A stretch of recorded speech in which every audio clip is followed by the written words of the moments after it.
David Espinoza and his wife Toni live in McAllen, Texas. Now, do you know where that is? That's all the way down at the bottom of the state on the Mexican border where the winters are tropical. Right.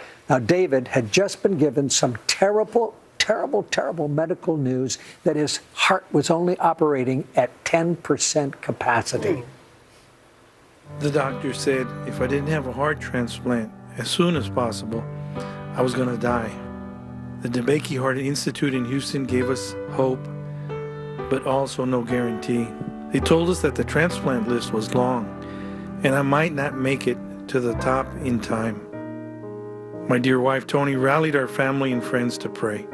Toni prayed and prayed, but something just didn't seem right to her.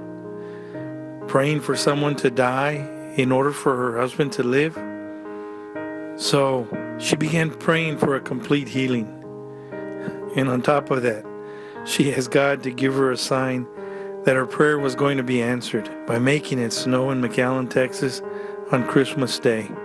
Toni shared her prayer with our friend Crawford, but he said, "Toni, you've lived here all your life.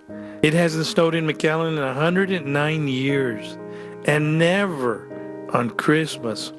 But my dear wife, with great faith, she remained resolved.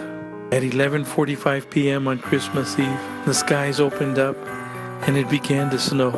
She ran outside and looked up, and all she could say was, "Thank you, Lord. Thank you, Lord." She just knew my heart was going to be healed. The next day, kids of McAllen ran outside. They made snowmen, and the newspaper headline said, "First white Christmas ever."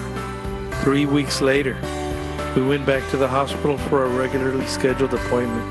The doctor looked at my chart, and he said, "David, I can't explain this, but you're going to be around for a long, long time." Are you waiting? Merry Christmas. Oh, my gosh. That amazing story took place 10 years ago, and David is wonderful. He feels wonderful. And you know what that shows? It shows that if you have faith and pray, Godwinks happen. Okay. That's an amazing story. Wow. You always have great ones, but this one, for some reason, right? Yep. It's in this book, Divine Alignment, and it is absolutely true. One of my favorite segments we do is this one. It's and really everybody great. loves them. Thanks, Thanks, SQuire. Merry Merry Christmas, my friend. Merry Christmas, SQuire. Love you, your sweet Louise. All right.